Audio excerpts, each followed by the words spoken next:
स्वर्ग कहूँ या केदारनाथ, बात तो एक ही है। सुना था यहाँ हवा स्वर्ग से आती है, आज महसूस भी कर लिया। हिमालय की गोद में बसा यह स्थान कालों के काल महाकाल भोलेनाथ का है। इस यात्रा को तय करने में मुझे काफ़ी कठिनाइयों का सामना करना पड़ा।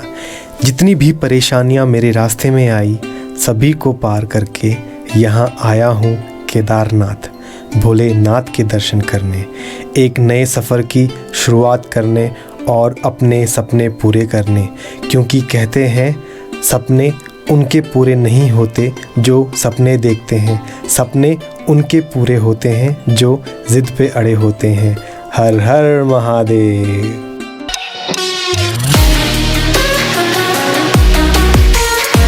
हे guys, good morning from Sitapur. सुबह हो गई है और रात बहुत अच्छी नींद आई है। एंड अभी का जो टाइम हो रहा है ये हो रहा है 6:54 राइट। तो अभी मैं सीतापुर में हूँ एंड मैं सीतापुर से निकल रहा हूँ गौरीकुंड के लिए। पापा ऑलरेडी जा रहे हैं, पापा घोड़े में जा रहे हैं, तो हमने घोड़ा भी हायर कर लिया पापा के लिए, क्योंकि पापा चढ़ाई चढ़ नहीं पाएंगे। सो हम लोग पैदल निकलने वाले हैं। बहुत जेन्युइन प्राइस में रूम मिला था, ये देखो, और गीज़र लगा था साथ में वॉशरूम में। ऊपर देखो गीज़र भी लगा हुआ है। अच्छा रूम है, मतलब मैं प्रेफर करूँगा कि गौरीकुंड के बजाय आप लोग सीतापुर में रूम लो। सारे होटल में रुक रहे थे। आप लोग जो मेरे पीछे दिख रहा है ये वाला होटल है वो। ये लास्ट है एंट्री, इसके बाद आपकी कोई कमर्शियल गाड़ी अलाउड नहीं है। तो ये वाला जो पोर्शन है, ये पोर्शन है आपका कार का, और ये वाला पोर्शन है आपका गाड़ी का। पार्क हो गई गाड़ी सेफली आराम से। बस यहाँ से निकलते हैं आगे के लिए। गाड़ी जो आपकी पर्सनल व्हीकल्स है ना, वो सब यहीं तक आएंगे। एंड फिर यहाँ से हम लोग को यहाँ से इनकी कमर्शियल टैक्सी जो है ना, वो लेके जानी पड़ेगी सोनप्रयाग से गौरीकुंड तक। एंड उसका जो चार्जेस है वो 30 रुपीज़ पर पर्सन है। कितना पड़ेगा? 24 घंटे के बाद 100 रुपये, 120 रुपये उसका चार्जेस है। एंड देन 100 रुपये पड़ेगा वो 24 आवर्स का। बाइक का जो है 50 रुपये चार्जेस का है। 24 आवर्स के बाद आपको 30 रुपीज़ पर डे का पड़ेगा। यहाँ पे हो रहे हैं ई पास चेक। अगर आपके पास ई पास है तो आपको यहाँ चेक करवाना है, और अगर आपके पास ई पास नहीं है देन आपको यहाँ से यहाँ पर आपको बनवाने पड़ेंगे। कितने लेते हो घोड़े का? घोड़े का वैसे यहाँ से 2500, वहाँ से 2300 रुपये। यहाँ से 2500 रुपये, तो 1800 रुपये लगेंगे हमको। और नीचे आते वक्त 1000 रुपये। 1000 रुपये में शायद कोई 2000 रुपये ले रहा हो ऊपर जाने के, और नीचे आने के कोई 1000 रुपये ले रहा है, कोई 1500 रुपये ले रहा है। तो डिपेंड ऑन भीड़ कितनी, मतलब क्राउडेड आ रहा है कितना नहीं आ रहा है। ई पास वगैरह वहाँ चेक हो गए, ई पास चेक वगैरह मैं आ गया हूँ। एंड यहाँ से टैक्सी मिल रही है जो जाएंगी सीधा आपका गौरीकुंड के लिए। देख लिया आप लोगों ने, खुले में शौच करोगे तो 5000 का चालान कट सकता है और आपको दंड देना पड़ेगा। और ये है पूरा टैक्सी स्टैंड। 30 रुपये पर हेड है। 30 रुपये पर हेड है। हाँ।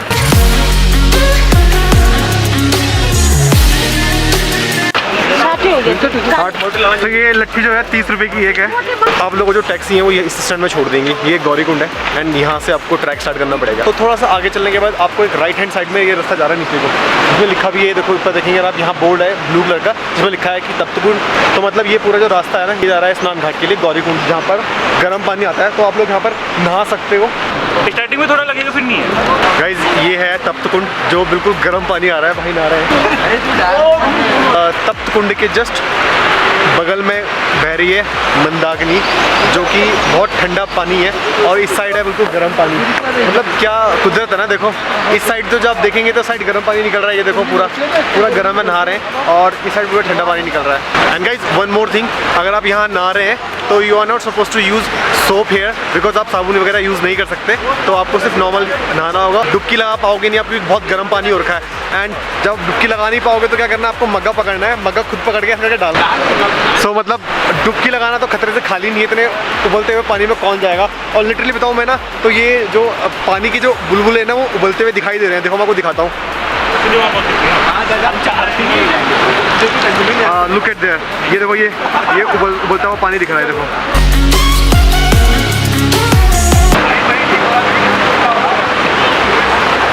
बहुत गर्म पानी है, बहुत गर्म यार।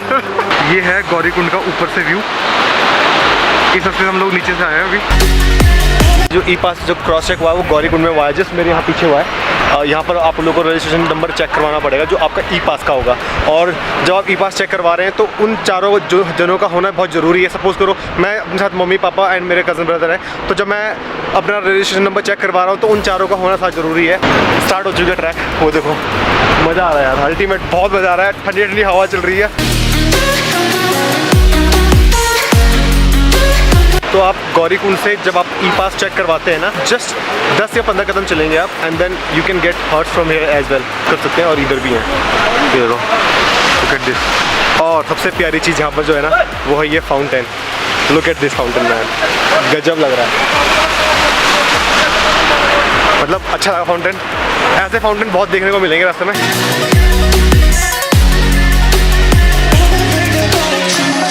Guys look at this waterfall, इतना मस्त लग रहा है ना वहाँ से और यहाँ तक।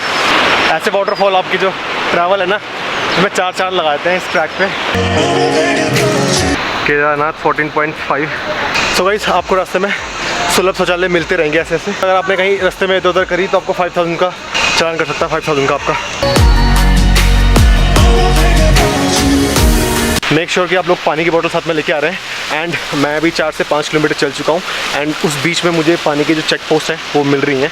लाइक आप लोग अगर खाली बोतल भी लेके आते हैं तो पानी आपको मिल जाएगा। अपने ये हसीन वादियाँ मेरे बैक साइड में, मतलब मज़ा आ रहा है। मैं सबसे आगे चल रहा हूँ, मॉम सबसे पीछे आ रही हैं, ब्रदर भी सबसे पीछे आ रहा है, पापा आई थिंक पहुँच गए होंगे मेरे घोड़े से पहले ही।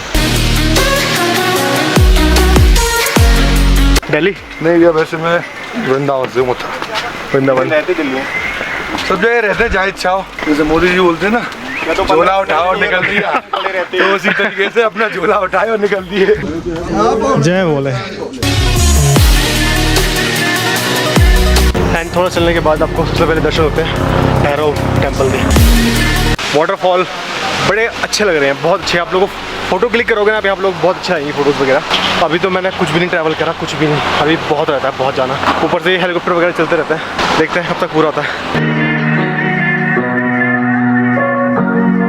सबसे डिफ़िकल्ट पार्ट क्या है कि मास्क पहन के ये ट्रैक करना, और सही बताऊँ तो मुझे तो बहुत डिफ़िकल्ट हो रही है इस चीज़ में। मैंने इसलिए मास्क हटा दिया। यहाँ से आ रहे हैं और यहाँ से जाते जाते ये रास्ता पूरा यहाँ क्रॉस होते हुए वहाँ जा रहा है, एकदम वहाँ लास्ट तक। यहाँ पर आके ना वो वाली मूवी की याद आ रही है, केदारनाथ मूवी आई थी सुशांत सिंह राजपूत की, एंड उसमें वो गाना था ना, काफ़ी राना सा है, तो वो वाला गाना जो बैक ऑफ माइंड चल रहा है, मतलब अलग ही फीलिंग आ रही है। तो मतलब कितने घंटे में पहुँचते हो ऊपर आप? हम लोग का 7 लेके 6 घंटे। 6 घंटे पहुँचते हो? और दिन के कितने चक्कर मारते हो ऊपर से नीचे तक? ना एक ही चक्कर होता है। एक चक्कर होता है बस? तो कितना रुपये लेते हो आप उसका? आप उसका सवारी देखे होता है 2000-2500 3000। 2500 ना, लाइक डेली भैया अप एंड डाउन करते हैं और उसके सिर्फ 2500 रुपये लेते हैं, और बहुत मुश्किल है। वैसे ऑलमोस्ट रास्ता अच्छा है, मतलब इस तरह का बना हुआ रास्ता, ये देखो। एंड कहीं कहीं पे ज़्यादा धूप है, कहीं कहीं पे पेड़ है, तो मैनेज हो जा रहा है। अभी मुश्किल से मैं 8 या 10 किलोमीटर कवर करा है, अभी 10 किलोमीटर और रहता है। और जो मतलब यहाँ की जो पॉजिटिविटी है वो ये है कि मतलब रेंडमली लोग आपस में जय भोले कर रहे हैं, जय शंभू महाकाल ये करते हुए आ रहे हैं, जिससे आपको ना आपकी जो कनेक्टिविटी है यात्रियों के साथ वो अच्छी बन रही है, बॉन्डिंग हो रही है, एंड यू नो तुम मोटिवेट भी हो रहे हो। स्टेमिना बिल्कुल जब डाउन हो जा रहा है और सामने जो अननोन पर्सन वो आ रहा है, वो तुम्हें जय भोले बोल रहा है और महाकाल जय शिव शंभू बोल रहा है, इस तरह से ना ग्रीटिंग कर रहा है, तो तुम्हारी जो एनर्जी लेवल है ना एकदम से अप हो जाता है, विच इज़ गुड। कितनी हाइट से आ रहा है, इतनी फास्ट आ रहा है, एंड यहाँ जा रहा है। कतई जहर वाला व्यू लग रहा है, कतई जहर। 10 या 11 किलोमीटर चलने के बाद कुछ दिखाई दिया है, एंड मुझे लग रहा है कि हम लोगों को शायद यहाँ ऊपर जाना है। यहाँ ऊपर मेन जो असली जो स्ट्रीप है वो वहाँ से स्टार्ट होने वाला है। अभी तक तो बिल्कुल प्लेन चल रहे थे, आ रहे थे हम लोग, ज़्यादा स्ट्रीप नहीं था, बट वहाँ से स्ट्रीप स्टार्ट हो जाएगा उधर से। ओ भाई साहब, सेफ।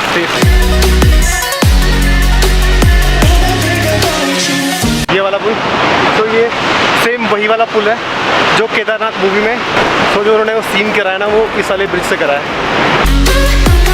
तो जब आपदा आई होगी तो ये जो पूरा आप देख रहे हो ना यहाँ ऊपर, ये ऊपर ये पूरा पानी से भर गया था। अब धूप लगना बहुत स्टार्ट हो गई है, बहुत तेज़ धूप लग रही है और गर्मी भी हो रही है, तो जैकेट उतार दूँ, बट अभी देखो वहाँ जाना हो रहता है इतना। Look at there man. पर यहाँ पर पानी की कमी नहीं है, पानी बहुत ठंडा है। पकड़ के ले चल भाई साहब, वो देख के तो खाई है।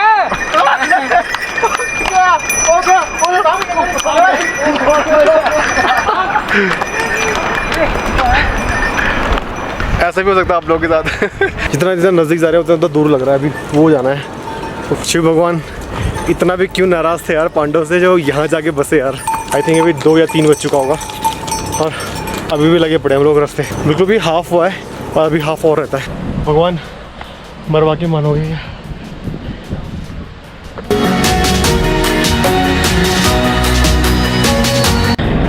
धूप बहुत लग रही है और मैं बस अभी पहुंचने वाला हूँ लिंचोली। बोरा आपको दिखा जो ये लिंचोली गाँव है। उसके बाद आएगा रुद्रा, फिर आएगा कहीं जाके केदारनाथ। पता नहीं आएगा भी कि नहीं आएगा, मुझे तो उम्मीद नहीं है। एक फाउंटेन को जा रहा है ऊपर देखो, वो है फाउंटेन। ओह वाह,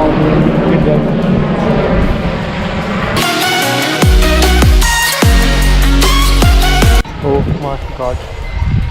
सो गाइस मैं वहाँ से चलते हुए आ रहा हूँ, ये करते हुए ऐसे करते हुए इतना, यहाँ से इतना और ये करा। और अभी जाना मेरे को यहाँ रहता है, इतना रहता है।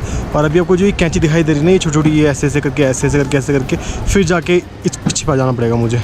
मैंने लिंचोली पॉइंट क्रॉस कर दिया, ये नीचे है। अब आ रहा है रुद्रा पॉइंट, वो ऊपर। क्या हो गया? ओ भाई साहब चला आजा। और ये जो आप देख रहे हैं छोटा गांव, ये रुद्रा पॉइंट है। तो रुद्रा पॉइंट से ऑलमोस्ट 6 किलोमीटर और रहता है। यहाँ से जो व्यू आ रहा है ना हिमालय का, वो दिखाता हूँ आपको मैं। ये पूरे जो है हिमालय हैं और बर्फ़ से ढके पड़े हैं। गाइस अभी भी यहाँ जाना रहता है। पुराना वाला रास्ता ये था, ये जो आप देख रहे हैं ना, ये पुराना वाला रास्ता था। और आपदा के बाद जो सारा था ये निकला है, ये सारा, ये पूरा बह गया था आपदा में, ये यहाँ तक पूरा नीचे। एंड ये वाला रास्ता शॉर्ट था, बट अब ये जो नया रास्ता बनाया वो ये वाला है। बट एक चीज़ मुझे बहुत अच्छी लग रही है यहाँ पे, मतलब जो केदारनाथ की घाटी है ना, यहाँ पर सुनसान हो रखा है। और जो हेलीकॉप्टर की जो साउंड है ना, सबसे प्यारी वो लग रही है यहाँ पे। मतलब इस काली घाटी में हेलीकॉप्टर जब निकल रहा है ना, इतना साउंड करते हुए निकल रहा है, मुझे पर्सनली बहुत अच्छा लग रहा है वो। अब हार्डली यहाँ से 1 घंटा या 2 घंटा रहता है मुझे ऊपर पहुँचने में। वहाँ पहुँचना मुझे, वहाँ वो देखो जो लास्ट दिख रहा है ना आपको, वो वाला। भाई साहब ठंडी हवा चल रही है बहुत यार, लिटरली बहुत ठंडी हवा चल रही है।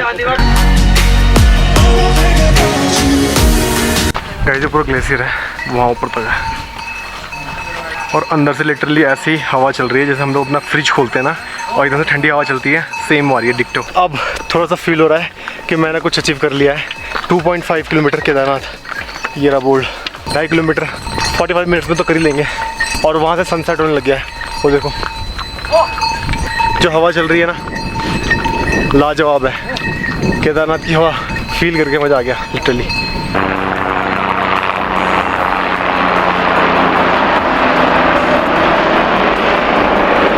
अब आ गया हूँ मैं, ये देखो पहुँच गया हूँ ऑलमोस्ट वहाँ ऊपर, और सनसेट वहाँ हो चुका है।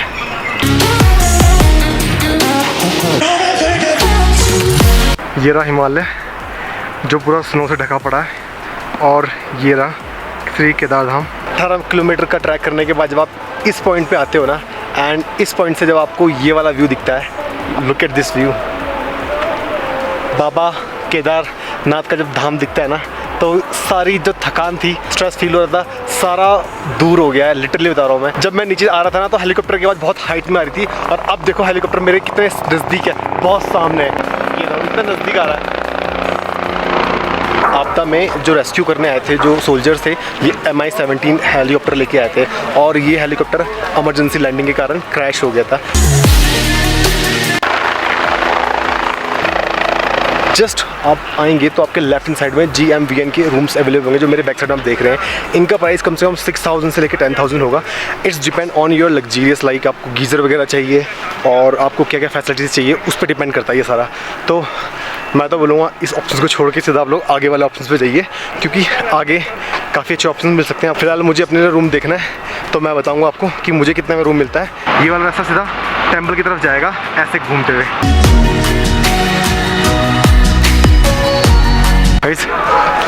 आरती का टाइम हो गया और मैं ऑलरेडी लेट हो चुका हूँ। एक्चुअली यहाँ पर आके रूम सर्च करना बहुत, इट्स अ बिग टास्क, और रूम जो है ना प्रॉपर मिल नहीं रहे।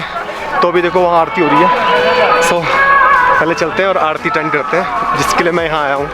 और यहाँ से जो व्यू दिख रहा है ना भाई, गजब लग रहा है। ये देखो, लुक एट दिस मैन।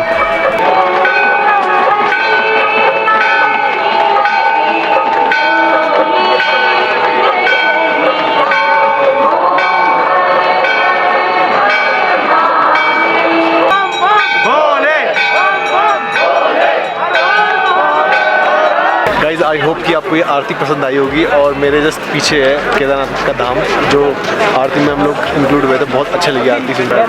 और मैं आपको पूरा दिखाता हूँ यहाँ का नज़दीक का। ये पूरा टेम्पल है पीछे, ये रहा। बहुत प्यारा लग रहा है, बहुत प्यारा। अरे अरे रुको रुको, अभी ब्लॉग खत्म नहीं हुआ। आपको भी नाइट के दर्शन करवाए हैं, अभी तो आपको मॉर्निंग के दर्शन करवाने में रहते हैं। So good morning from Kedarnath. मैं कल यहीं स्टे किया था मैंने। जैसे कि आप लोग मेरे यहाँ पीछे देख रहे हैं, जस्ट ये देख रहे हो आप जैसे, तो अगर आप ये वाला पर्वत चढ़ के जाएंगे यहाँ से कम 12 या 10 किलोमीटर के आसपास वासुकी ताल है। वासुकी ताल वो है कि जब शिव भगवान की शादी हुई थी तो श्री कृष्ण भगवान उनकी शादी में जा रहे थे एंड शादी में जाते जाते उन्होंने वासुकी ताल में स्नान किया था। तो कुछ लोग वहाँ भी जाते हैं। ट्रैक बहुत खतरनाक है, बहुत खड़ी चढ़ाई है, बिल्कुल स्टीप है बिल्कुल, तो आपको इसमें भी टाइम लग जाएगा जाने में। And at the same time अगर मैं यहाँ बात करूँ, ये देखिए यहाँ पर है भैरव बाबा का मंदिर, जो रास्ता वहाँ से जा रहा है भैरव बाबा का मंदिर है। गाइज यहाँ ठंडा बहुत है, जब तक यहाँ पर धूप नहीं आती तब तक यहाँ बहुत ठंडा है। सो वीडियो के एंड में मैं कुछ बताना चाहता हूँ कि जो आपके लिए बेनिफिशियल होगा, कि जब भी आप भी केदारनाथ की ट्रिप कर रहे हैं तो वो आपके लिए बहुत हेल्पफुल होगा। तो प्लीज़ वीडियो को एंड तक देखना, राइट।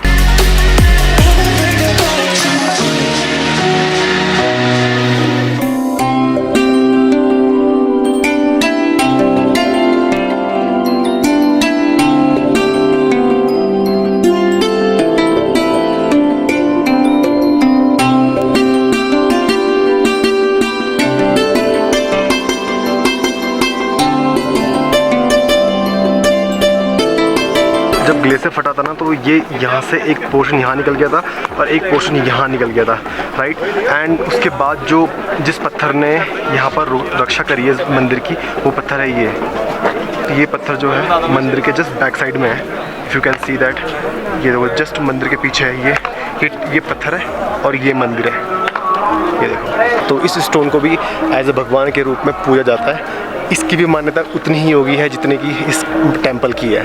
कि अब इन्होंने सेफ्टी के लिए उन्होंने ये वाली दीवार रख दी है काफ़ी, ये पूरी दीवार वहाँ तक फैली पड़ी है पूरी मंदिर के आसपास के, ताकि अगर दोबारा ऐसे कुछ होता है तो मंदिर पे कुछ ना हो। जिनको नहीं पता उन्हें मैं बता दूँ कि यहाँ पर इस मंदिर की स्थापना कैसे हुई है एंड इसके पीछे क्या हिस्ट्री है। जिनको पता है वेल एंड गुड, जिनको नहीं पता तो उनको मैं बताना चाहता हूँ। जब कुरुक्षेत्र का वॉर हुआ था, कुरुक्षेत्र के वॉर के बाद पांडव ने अपने ही भाइयों की हत्या की थी। उस हत्या को बोलते हैं भ्रातृ हत्या, मतलब अपने भ्राताओं की हत्या करना। इस दोष से मुक्त होने के लिए वो लोग क्या करते हैं, वो लोग श्री कृष्ण भगवान के पास जाते हैं। पांडव जब पांडव श्री कृष्ण भगवान के पास जाते हैं तो श्री कृष्ण भगवान बोलता है, देखो मैं इसमें तुम्हारी कुछ मदद नहीं कर सकता, अगर तुम्हें इसका समाधान चाहिए तो तुम्हें ब्रह्मा जी के पास जाना पड़ेगा, ब्रह्मा जी ही तुम्हें कुछ समाधान दे पाएंगे। पांडव ब्रह्मा जी के पास जाते हैं एंड ब्रह्मा जी बोलते हैं कि देखो पाप से मुक्त तुम्हें मैं भी नहीं कर सकता, बट तुम्हें मैं उसका समाधान बता सकता हूँ। तो उसका समाधान क्या है? तो वो लोग बोलते हैं कि भाई आप एक काम कीजिए, आप जाइए भोले के पास, जो सबका भोला है, तुम उनके दर्शन करो, वो तुम्हें इस पाप से मुक्त करवा पाएंगे। तो ये बात जब शिव भगवान को पता चलती है तो शिव भगवान इससे खुश नहीं थे। शिव भगवान इनको दर्शन देना नहीं चाहते थे, तो शिव भगवान इनको अवॉइड कर रहे थे कि भाई पांडव शिव भगवान के पीछे करते करते यहाँ पहुँच जाते हैं। तो शिव भगवान क्या करते हैं, वो एक नंदी बैल का रूप भर ले लेते हैं। भीम क्या करता है, इन दोनों पहाड़ों के बीच, एक ये वाला पहाड़ और एक ये वाला पहाड़, इन दोनों पहाड़ों के मतलब ऐसे करके दो टांगे अपनी रख देता है, मतलब एक उस साइड एक इस साइड, लेफ्ट एंड राइट में। पूरे ग्वाल वाल होते हैं, जो पूरे जानवर होते हैं, तो सब निकलते रहते हैं, मतलब भीम की टांगों के बीच से निकलते रहते हैं। अब भगवान जो होते हैं, भगवान उस टांगों के बीच से नहीं निकलते, तो भगवान क्या करते हैं कि जो जहाँ पर भगवान होते हैं वहाँ पर भगवान समाधि ले लेते हैं, लाइक मतलब वहाँ पर अंतर्ध्यान होने जाते हैं भगवान। जब वो अंतर्ध्यान होते हैं तो भीम को पता चल जाता है कि भगवान जो है मेरे टांगों के बीच से नहीं जाएंगे और यही भगवान है। जो नंदी बैल होता है वो जैसे अंतर्ध्यान होता रहता है ज़मीन के अंदर, तो उसको भीम क्या करता है, उसको पकड़ लेता है। तो आधा हिस्सा उसका नीचे और आधा हिस्सा इसका ऊपर होता है। तो जो बैक साइड होती है, जो उस बैल की त्रिकोण वाली जो बैक साइड होती है, भीम उसको पकड़ लेता है। तो उसकी आधी हिस्सा उसका नीचे, आधा हिस्सा बाहर है। जो भगवान का जो सर है वो पशुपतिनाथ में होता है एंड जो भगवान का जो धड़ है वो यहाँ होता है। तो ऐसे करके जो था पांडवों को बाद में भ्रातृ हत्या से मुक्ति दी जाती है। सो गाइस यही इन्फॉर्मेशन थी जो मेरे पास गैदर हुई है। सो अगर इस इन्फॉर्मेशन में थोड़ा सा ऊपर नीचे है तो मुझे छोटा समझ के माफ़ कर दीजिएगा। प्लस जो आप रूम ले रहे हैं उसमें आपको गीज़र अलाउड नहीं कर रहे हैं। लाइक अगर आप गीज़र वाला रूम लेंगे देन उसमें आपका लाइक 2500 ऊपर जा सकता है, थोड़ा ऊपर नीचे जा सकता है। बट अगर आप विदाउट गीज़र वाला लेते हैं वो थोड़ा सा सस्ता पड़ सकता है। So it's depend on your luxurious, like जितना आप लग्जीरियस आपको चाहिए उस पर डिपेंड करता है ये। अगर आप लोग यहाँ कैंपिंग करने का सोच रहे हैं तो प्लीज़ सामान अपने साथ लेके आइए, क्योंकि यहाँ पर टमाटर 160 रुपये किलो है और प्लस यहाँ पर एक थाली जो खाना है वो सिर्फ 150 रुपये प्लेट है, जिसमें आपकी 4 चपाती, थोड़े चावल और दाल और सब्जी होगी, राइट। एंड देन अगर आप इसमें चावल नहीं लेते हैं तो आपको 6 रोटी मिलेगी इसमें। सो गाइस, दर्शन वगैरह हो गए हैं, ब्रेकफास्ट वगैरह मैंने कर लिया है, अब हमें जाना चाहिए घर। तो हम घर निकल रहे हैं। उससे पहले मैं आपको एक अपडेट देना चाहता हूँ। ब्रेकफास्ट में सिर्फ अगर आप एक पराठा लेते हैं तो उस पराठे का प्राइस है 50 रुपीज़ एंड उसके साथ सिर्फ आपको अचार मिलेगा, राइट। अगर आप चाय लेते हैं तो चाय 20 रुपीज़ की पड़ेगी, जिसमें छोटा सा गिलास देंगे, जिसमें छोटा सा। एंड ब्रेकफास्ट में एक ऑप्शनल और भी चीज़ है, जिसमें आपको 4 पूरी और छोले और थोड़ा सा अचार मिलेगा। उस प्लेट का रेट है 100 रुपये। तो मतलब जब आप लोग आ रहे हैं तो प्रिपेयर रहिए कि आपकी जेब से मोटा पैसा निकलने वाला है, तो उस हिसाब से आप प्रिपेयर होकर आइए। ये इन्फॉर्मेशन आपके लिए हेल्पफुल रही होगी और जब भी आप केदारनाथ की यात्रा करेंगे तो आपके लिए काफ़ी हेल्पफुल रहेगी, तो उस हिसाब से आप प्रिपेयर होकर आइएगा। आई होप कि आपको ये ब्लॉग अच्छा लगा होगा। अगर ब्लॉग अच्छा लगा होगा, लाइक करना है, शेयर करना है, कमेंट करना है। चैनल पर नए हैं तो चैनल सब्सक्राइब करके जाना है। मिलते हैं ऐसे किसी फ्रेश ब्लॉग में once again. Till then, ride safe, be safe. This is Harry signing off, bye bye. अच्छा, ये बताओ मुझे कि कैसा लगा भैया केदारनाथ में आके? बहुत बढ़िया, बहुत बढ़िया लगा। आपको कैसा लगा मम्मी? बहुत अच्छे। केदारनाथ की भगवान खुश हो गया है ना। आपको कैसा लगा पापा? बहुत अच्छा लगा, बहुत अच्छा लगा। तो बस हाँ